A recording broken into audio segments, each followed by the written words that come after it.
So today, I wanted to do a little bit of a review. I wanted to go over what I've been working on, which is the Ellis Shred Light District. And I have to say, I'm totally stoked to be jamming, to be a part of this Shred Light District. And when I say a part of it, I mean I'm paying my $30 a month. And I wanted to share with you how it's impacted my practice and my playing and what I like about it. And it's going to be kind of an honest review. I say kind of honest because I am biased, you know. I do like the guy. I think he's a really cool guy. And so I'm going to bias on the side of a positive aspect. But I will nevertheless still be objective. The only things I'm talking about are objectively true. So I got my notes here, and yeah, the first thing to talk about is the price point, because I have to say, you're ripping him off 100%, dude. Are you fucking kidding me? Like, bro, as a you know, practitioner in the art of selling some fancy guitar courses myself, I have to say, you are absolutely getting a freaking steal. You are like so stupid to not be subscribed to what he's given, because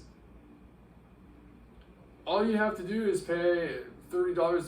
There's like a year's worth of videos every single week. So what is that, like around 50 videos, maybe give or take more, now that we're dipping into the new year of 2023. And all you have to do is pay those $30, and then you get access to his brain for, you know, 52 lessons. Like that's absolutely insane, dude. And that is just objectively speaking, you know, no matter who it was who was offering that kind of value, you know, for that little, is that's just insane. So yeah, I would just say the price point is insane. What I do really like about Patreon as a platform, because it is on Patreon, is that there's no distractions. I personally, and I know that you do this as well, is I will get so distracted on YouTube because it's like half the fun, half the entertainment comes from just looking at the feed. You know, forget which video I want to look. I just want to look at all these thumbnails. The thumbnails are the dessert portion of the platform, which is the proverbial 5-course meal, you know? And I don't want to get down and dirty into like one meat and potatoes video, or even if I do, the thing is, oh, look at this. You know, let me just check that out. And it keeps me from finishing the licks, which by now I've actually done 2 licks. You know, personally, I did do a ton of transcription on Ellis's pieces, solos, songs, even back in the day, mostly focusing on the solos particularly. And if you followed me from way back, you probably even remember posting some stuff which I don't think at this point is fair to him for me to do, to post like exactly how he's playing the stuff that he does, because obviously he has like a Patreon. So, you know, like if you want to check out like exactly how he does what he does from a much better source, yeah, just check out his Patreon. But yeah, that said, after doing these 2 lessons that I have done so far, it's just been so rad. You know, no ads, no crazy stimuli just getting in your way. I'm actually able to focus and look at these arpeggios or licks, you know.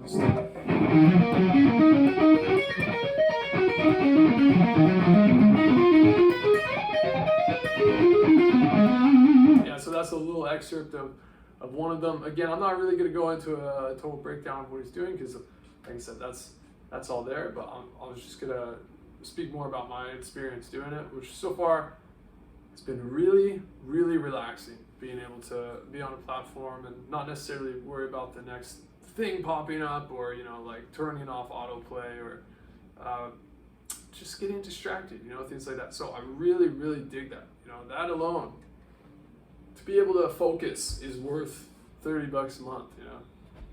All right, so then what about, yeah, the next thing I wanted to talk about is how thorough he is with his lessons. So personally, the way I learn is very visual and auditory. Obviously, we're talking about music, but my ideal case scenario is for someone to slowly play something. That's pretty much the quickest way I could pick it up. You know, if it's a riff and it's very involved, or they're doing something in a unique way where I don't necessarily understand like which strings are ringing out, like I hear the notes, but I'm not sure where they're coming from, then it is nice to go through some sort of detailed walkthrough and actually be able to hear their perspective as to like how they're playing and phrasing what they're playing. But for the most part, especially lead guitar, especially besides country guitar, where there is a ton of what I was just talking about, where the notes are coming, you hear the notes obviously, but you're not sure like in the slightest where they're coming from. Is it an open string? Stuff like that, you know, in a much more cool country way. Yeah, it really gets the best of me. But, you know, lead guitar style, especially this European style of lead guitar playing that's popularized by Yngwie Malmsteen and then kind of followed up by everyone, and made embellished by everyone as well. I'm very familiar with, you know, so I personally like to just watch him play, which he does first. So I'll just watch that and then I'll slow it down and I'll have my look at it. I personally don't like reading tabs, but I know from coaching a lot of guitarists that a lot of people do really like tabs, and he has tabs on everything. The only things he doesn't put tabs on are certain songs from the bands that he plays in, where the publishing rights don't allow him to actually post those. But you know, for those tab booklets are out there just through a different source, of course. So that's just one thing to know. Again, being super objective here, but yeah, he'll play through it and then he'll literally speak through it as well, which I like just for the techniques. You know, like there's a certain way that he plays these harmonics, which is different than the way that I like to pick them up. But of course, that's one of my favorite things is like, I want to learn like what's he doing with his perspective, you know, and like what are the subtleties that he's looking into when he goes about playing something like that. So to me, that's really cool. And then he does do the classic, you know, like 4th fret of the B string with my pointer finger to the, you know, 4th fret of the G string with my middle finger. You know, he walks you through that slow as well as having the tab. So it's just really, really detailed in all the lessons that I've seen so far, which is nice, especially when you're a beginner, because I think that's the hardest part as a beginning guitarist, is like trying to make sense of all these awesome riffs. You want to play the coolest riffs, but you know, they're not easy to play. So what do you do from there? Well, when I was growing up playing guitar, you would be freaking lucky to be able to find like Racer X solo lesson, or like a Symphony X, or even like Ozzy. You would be so lucky to find one transcription, let alone have something accurate, let alone have a video where someone goes through all of it with you. So I have to say on that end, things are really, really high quality. And one thing I should mention that I don't have written down is actually the video quality and the sound quality are both, you know, very high definition. So that's pretty cool. The other thing I wanted to talk about was, just the fact that this is probably like the pinnacle of guitar playing. You know, it's like, if not, it's a really high level, you know, it's a super high level of guitar playing. So if you're new to guitar and you're expecting like, okay, I'm just gonna get the lessons and then, you know, I'll be able to play this stuff like up to speed, you might be a little naive. I don't know, you might do it as well. I couldn't say for certain, but I just was gonna say, you know, this is like, at the same time, this is like the be-all. It's like Olympic gold medalist style of guitar playing, you know. So it takes a little bit of time to get there, you know, and you should expect that it's gonna take some time to practice, to be able to put down some of those chops, to get the vibrato under your fingers. There's so many elements of killer guitar playing like that. So keep that in mind. What I really like is that there's some new techniques.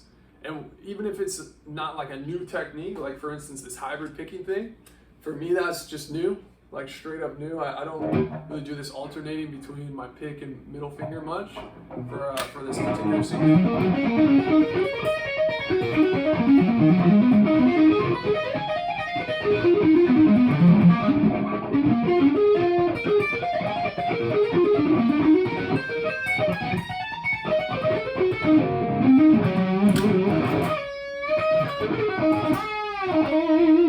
So that's definitely something that's new. It's exciting to get my head around. But then there was also this more recent lick that I did from him that had a certain arpeggio that he was following diatonically throughout some dominant Phrygian scales, which look like this.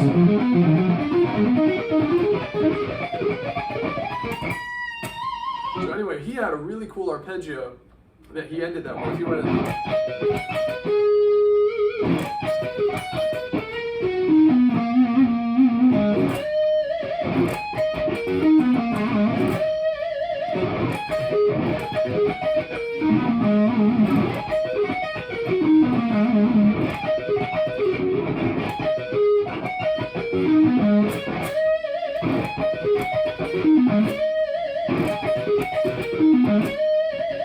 yeah, it was pretty much like that. And I just noticed from the way that I was trying to pick through some of these arpeggios to go like up, down, down, down, up.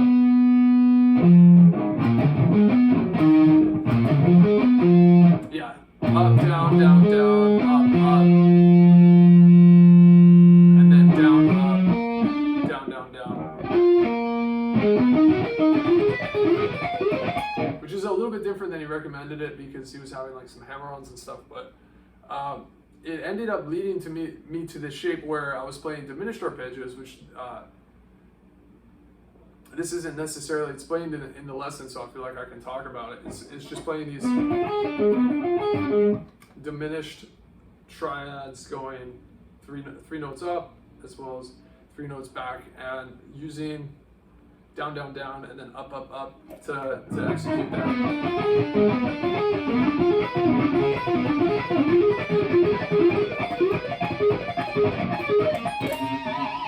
Which is very like Jeff Loomis style. You know, I've seen a couple players do that, but for sure Jeff Loomis. And I never really played around with that, and I never really would have had I not come across this cool lesson where he is playing.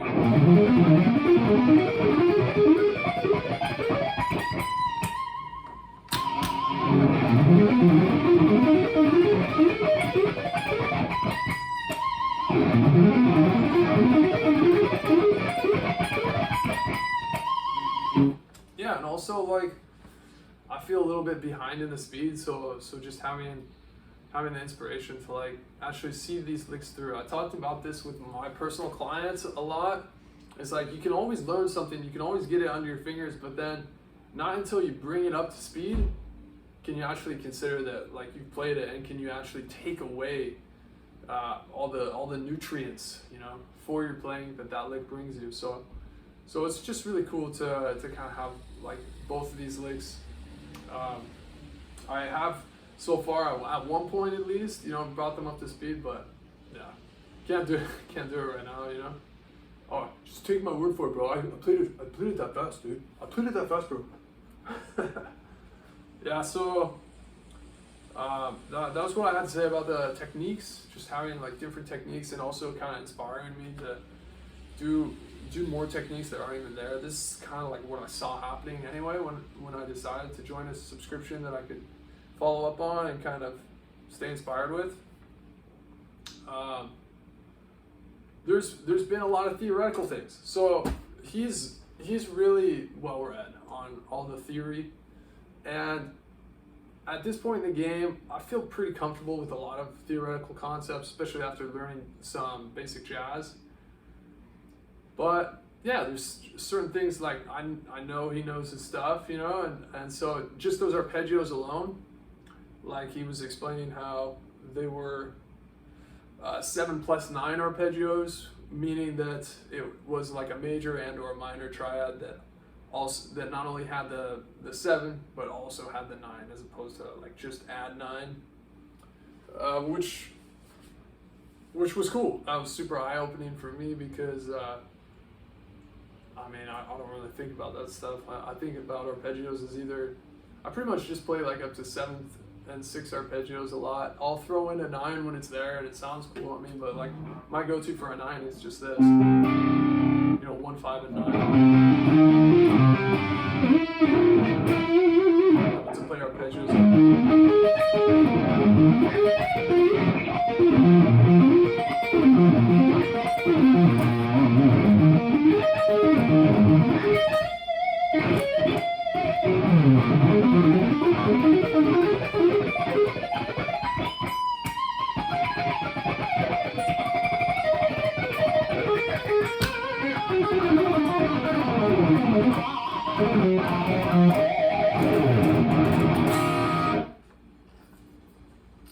Alright, so did I lose my notes entirely? I didn't. Yeah, it's just that on theory, it's like, it's just little things like that, after, if all the rest of the pieces are in place, is what I talk about with my clients, is like a lot of concepts to understand are similar to a key, in the sense that there's a bunch of little ticks, right? And you might have the one tick open, and that's the new concept. But because you don't have the underlying things that need to come in place first, like the 3 or 4 other ticks, such as like this chord that you learned and this arpeggio that you applied it to, as well as the scale that goes along with that, as well as a song that you played it in, then you're never going to understand that new concept, because you don't have these other things where you can kind of like just drop it in and then unlock the concept. And so personally, like I said, I've been doing a lot of studying myself, actively seeking out teachers, as well as a subscription, clearly, to be able to understand some of these things. But it's totally stoking me out, because I am able to learn some new concepts, and yeah, the way I see it is like, why not learn the tough concepts like straight away? Like for instance, if you're gonna learn Brazilian Jiu-Jitsu, why not learn wrestling straight from the get-go? Learn wrestling with your Jiu-Jitsu. Learn Judo with your Jiu-Jitsu. Okay, it only makes sense. to make an analogy out of grappling sports. So, all right, keep that in mind. Putting your theory together, it does keep me excited. Like personally, I've always been a video gamist. I've always been a gamer, and what I mean when I say that is not necessarily that I'm always playing video games, because I haven't always been playing video games, but there's certain video games that impacted me and have imprinted on my personality, and those are the ones that you can upgrade your armor, your gear, and anything that you can just like copy and paste that concept to, I'm about, whether it's guitar or jiu-jitsu or archery, or like, I've just noticed like that's what I'm into, let me level this up. And so when I'm given a new concept, like a little bit of hybrid picking, or some tapping, or cool new ways of getting harmonics, like Matthias Eklund, similar to the way that Brandon Ellis teaches them, like that's new gear, and then if I can acquire new gear and level it up, I'm totally fulfilled, which stokes me out beyond belief. It's like growing up, if I was going to the grocery store, so was my guitar. That way I could practice more alternate picking, but at some point I got the alternate picking fairly dialed, so it's like, well, what am I going to level up now? I better start playing economy picking, So the last couple years I've been working on economy picking, or maybe even just the last year. Gotten it pretty solid. Of course, it can be even better. Other techniques, such as just quintuplets, septuplets. You know, never really worked around much with fives, but they sound so cool. Never would have gotten to those had I not learned some economy picking, you know. Odd note groupings are really hard in the sense that you end up having to start on a different stroke every single string, but you kind of eliminate that problem by having some economy picking. And yeah, that keeps me excited. That makes me stoked. Like man, I just want to get after that. And so it was just really cool to do this hybrid picking lick so far, and want to have my guitar in my hand, you know, and want to be practicing that. Like, I just think that's so special because already it's like, yeah, the lick he showed is like this, you know. You know, but because I know what he's doing, you know.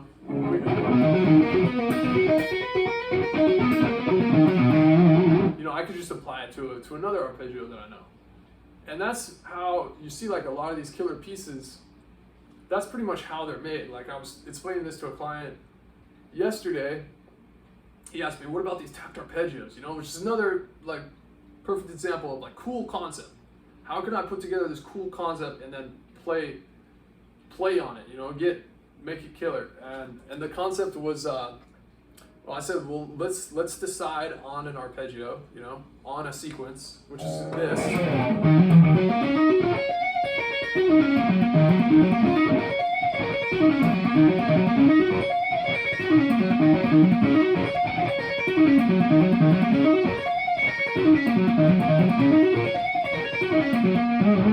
And then what I was explaining is that, like, guys like Brandon Ellis, Michelangelo Badio, musicians of all kinds, all sorts of instrumentalists, will take a concept, keep the same strings, you know, let's say you're talking about guitar, keep the same strings, the amount of notes per string, and the way that it's played, and then just use a different arpeggio, you know? And then the only limit is how creative and imaginative you can be with chord progressions. So if I like that first arpeggio, then I'm going to.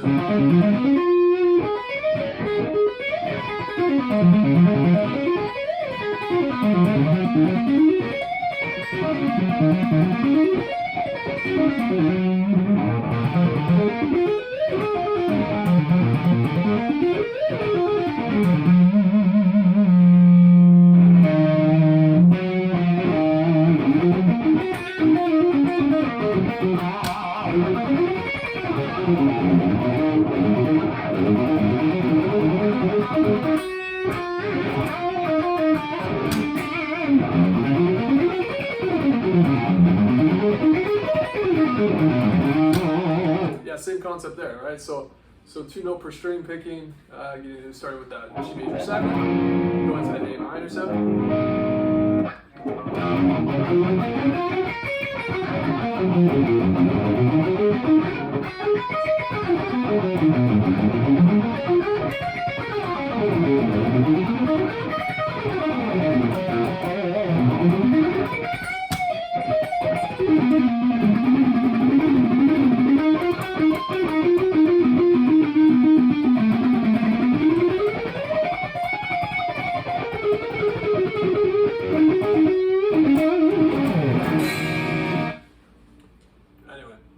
Yeah, getting a little carried away there, but I'm just trying to share some of these concepts, right? Like a lot of this cool playing, it comes down to chord progressions and arpeggios and how you kind of like put them all together. So that's my couple of cents here on Brandon Ellis's cool new Shred Light. When I say new, it's been out for a year. It's new to me. Shred Light District, and I look forward to making a couple more videos. Again, more or less just talking about my experience learning some of these licks, and maybe even sharing some covers that I do with these licks, probably more so on the shorts, but then talking about it a little bit more long form on traditional YouTube style videos. But yeah, feel free to chat me up. You know, I'm on the Instagram. I'm here as well, so let me know what questions you have. And again, I really recommend checking this out. You know, if you're not staying subscribed for like a year, then at least checking it out. Again, it's total steal. Can't believe it, but anyway, that's my honest review. I'll talk soon.